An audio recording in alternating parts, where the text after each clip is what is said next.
Hello everyone, आप सभी को मेरा YouTube channel RD nursing career में हार्दिक स्वागत है। आज हम लोग डिस्कस करने वाले हैं कुछ ऐसा इंपॉर्टेंट एमसीक्यूज जो RRB nursing superintendent, not set या अदर नर्सिंग ऑफिसर के एग्जाम में आने का चांसेस ज्यादा रहता है। तो चलिए शुरू करते हैं आज का ये पहला सेशन। ठीक है, पहला सेशन का पहला MCQ. The nurse should need to monitor the serum glucose level of a client receiving which of the following medication, knowing to its effects on glycogenolysis and insulin release. ठीक है, option क्या है हम लोग देख लेते हैं। ऑप्शन है नॉरेफिनेफ्रिन, देन डुबाटाइमान, देन प्रोफानालोल एंड इफिनेफ्रिन। इनमें से कौन सा ड्रग जो सीरम ग्लूकोज लेवल को एलिवेटेड करता है। ठीक है, तो हम लोग अभी डिस्कस करेंगे। ठीक है, ये जो नॉरेफिनेफ्रिन है, ये इसका जनरली साइड इफेक्ट जो सेफ होता है। ठीक है, और ये क्या कर सकता है, ये it can cause decrease peripheral perfusion. ठीक है, peripheral perfusion, it can cause decrease peripheral perfusion and bradycardia. ठीक है, मतलब ये जो नॉरेफिनेफ्रिन ड्रग है, ये क्या कर सकता है, ये पेरिफेरल परफ्यूजन को डिक्रीज कर सकता है एंड ब्रेडिकार्डिया क्रॉस कर सकता है। ठीक है, और ये जो डुबोटामिन है, ये डुबोटामिन जो ड्रग है, ये क्या कर सकता है, ये इंक्रीज कर सकता है किसको, heart rate and blood pressure को। ठीक है, ब्लड प्रेशर को इंक्रीज कर सकता है। इसमें इसका साइड इफेक्ट में क्या हो सकता है, नोजिया भी हो सकता है, देन हेडेक भी होता है। ठीक है, ये है डुबोटामिन का साइड इफेक्ट। और ये जो प्रोफानोलोल ड्रग है, ये प्रोफानोलोल ड्रग का जैसे ये क्या कर सकता है, ये एलिवेट कर सकता है। ठीक है, एलिवेट कर सकता है क्या, blood urea nitrogen, blood urea nitrogen को एलिवेट कर सकता है। ठीक है, और serum transaminase, serum transaminase, it can cause, मतलब प्रोफानोलोल एलिवेट कर सकता है, क्या एलिवेट कर सकता है, ब्लड यूरिया नाइट्रोजन को एलिवेट कर सकता है, देन सीरम ट्रांस एमाइनेस को एलिवेट कर सकता है। देन एफिनेफ्रिन जो ड्रग है, ठीक है, एफिनेफ्रिन ड्रग क्या कर सकता है, एफिनेफ्रिन ड्रग इसका साइड इफेक्ट जो होता है, it can cause increase the blood serum glucose level in a client. कैसे कर सकता है ये, वो हम लोग अभी देखेंगे। ठीक है, ये इफिनेफ्रिन जो करता है, ये इफिनेफ्रिन क्या करता है, इंक्रीज करता है, किसको करता है, सीरम ग्लूकोज लेवल को ये इंक्रीज करता है बाय इंक्रीजिंग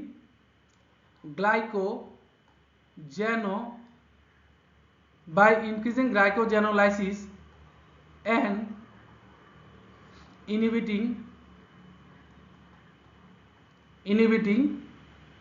इंसुलिन रिलीज। ठीक है, इंसुलिन रिलीज।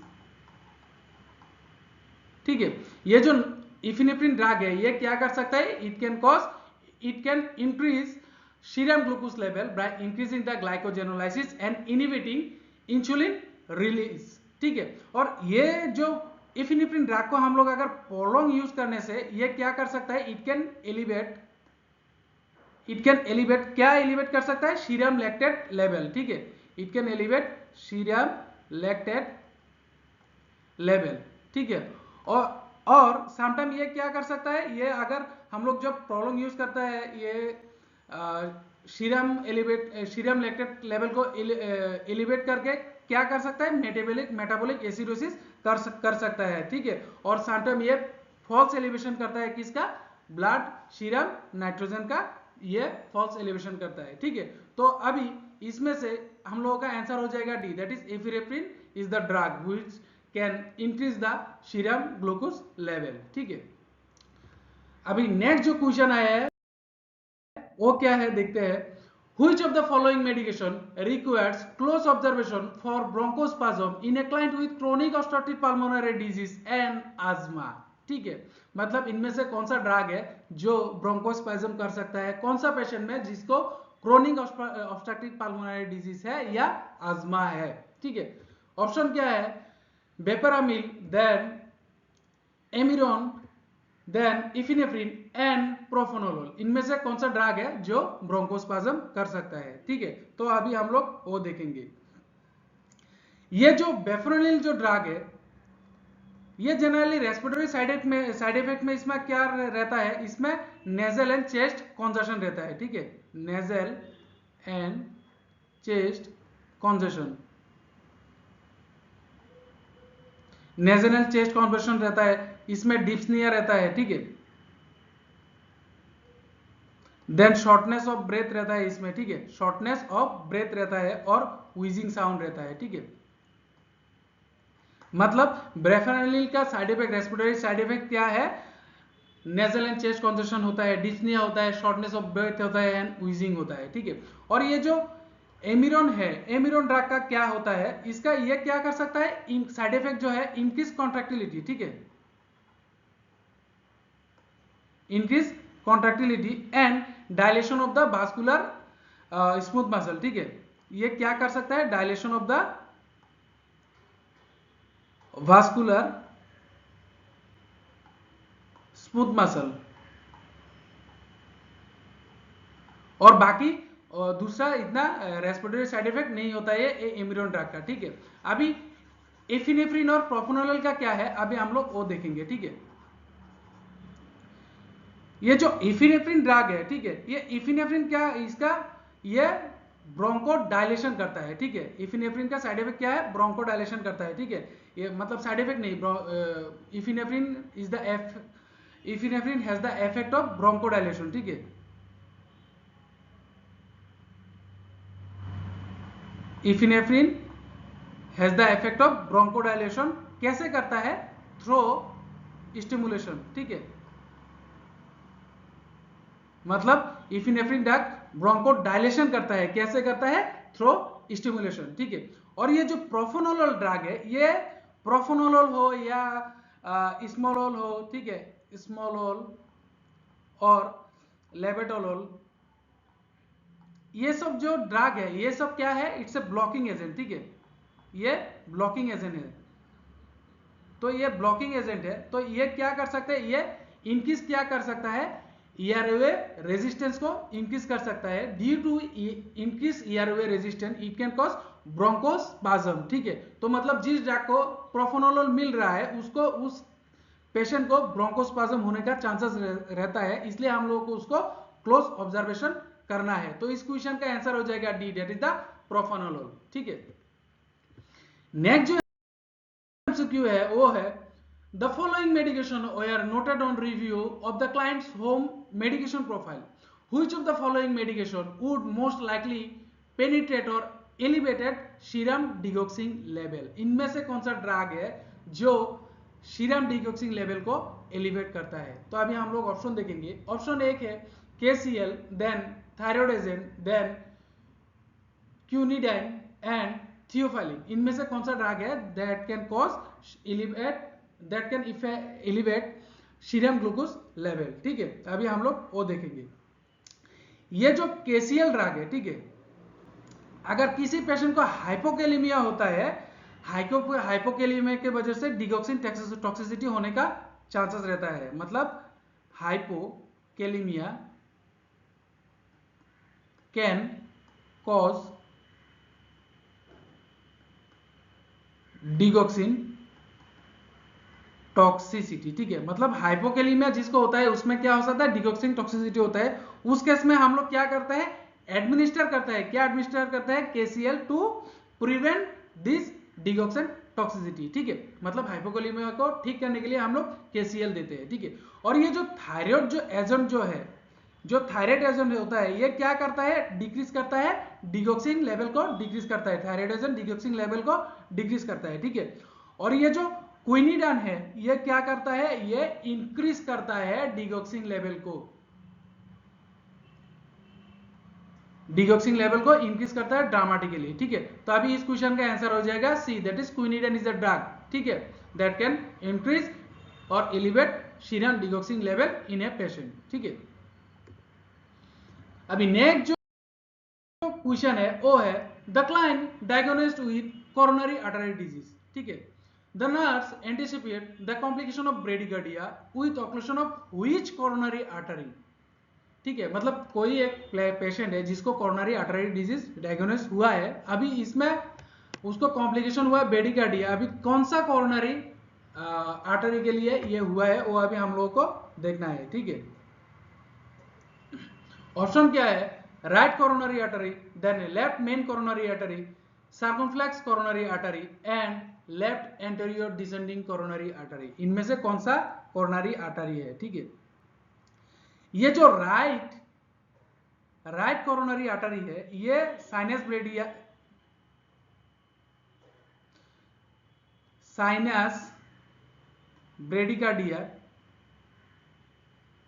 ब्रेडिकार्डिया एंड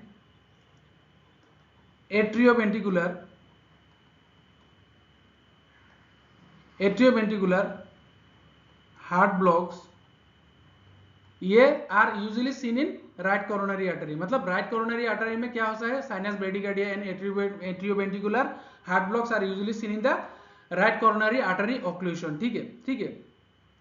और ये जो लेफ्ट मेन कोरोनरी आर्टरी है उसमें क्या हो सकता है? अगर वो ऑक्लूशन हो गया है तो उसमें क्या हो सकता है?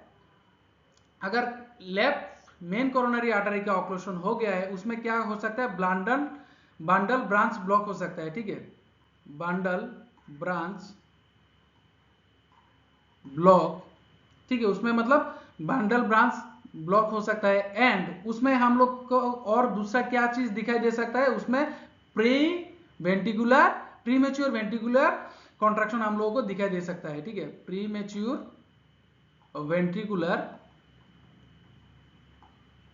कॉन्ट्रैक्शन हम लोगों को दिखाई दे सकता है। हाँ, मतलब अगर राइट कोरोनरी आर्टरी ऑक्लूशन हुआ है तो उस पेशेंट को sinus bradycardia and atrioventricular heart blocks हम लोगों को देखने में मिल सकता है। अगर लेफ्ट मेन कोरोनरी आर्टरी उस पेशेंट को मतलब ऑक्लूशन हुआ है तो उसमें हम लोगों को बंडल ब्रांच ब्लॉक दिखाई दे सकता है एंड प्रीमेच्योर वेंट्रिकुलर कॉन्ट्रैक्शन हम लोगों को दिखाई दे सकता है। ठीक है, और जब ये सर्कमफ्लेक्स आर्टरी ऑक्लूशन होता है, ठीक है, तो यह जनरली ब्रेडिकार्डिया शो नहीं करता है। ठीक है, और ये जो left anterior descending coronary artery का अगर ऑक्लूशन हो जाता है उसमें हम लोगों को साइनस टेकिकार्डिया दिखाई दे सकता है। ठीक है, साइनस टेकिकार्डिया हम लोगों को दिखाई दे सकता है। ठीक है, तो इस क्वेश्चन का आंसर हो जाएगा A, that is the right coronary artery. मतलब राइट कोरोनरी आर्टरी का ऑक्लूशन होने से साइनस ब्रेडिकार्डिया भी हो सकता है, then a ventricular heart block भी दिखाई दे सकता है। ठीक है, अभी नेक्स्ट जो क्वेश्चन आया है वो है when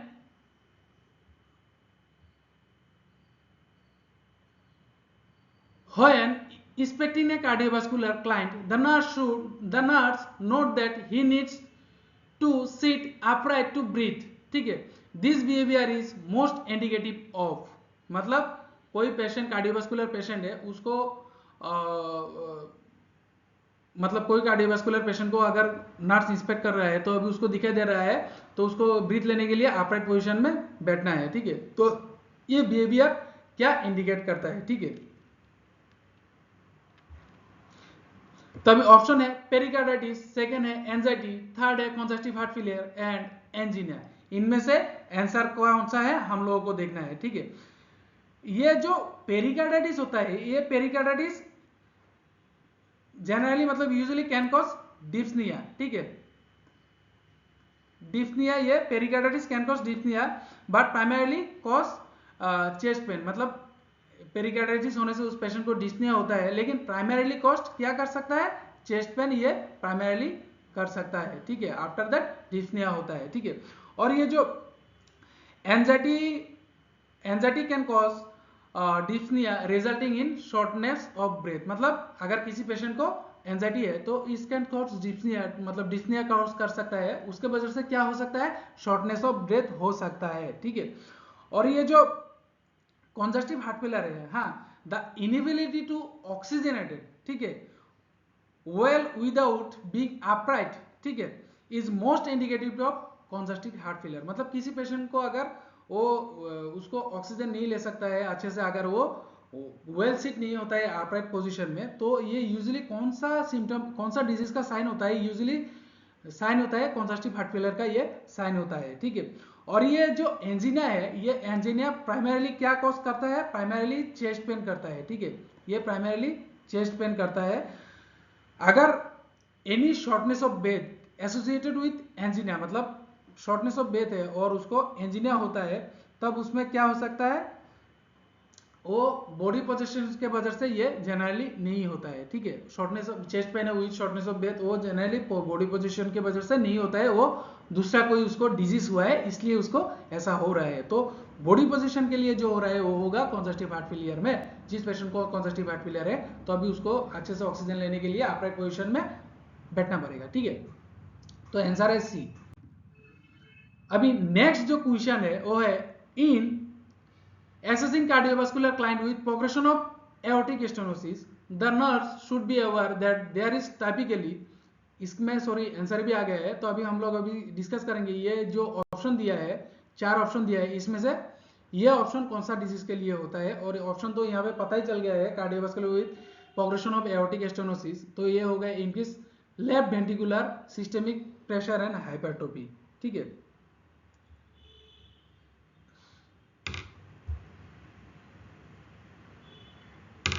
तो अभी हम लोग ये जो ऑप्शन दिया है वो अभी हम लोग डिस्कस करेंगे।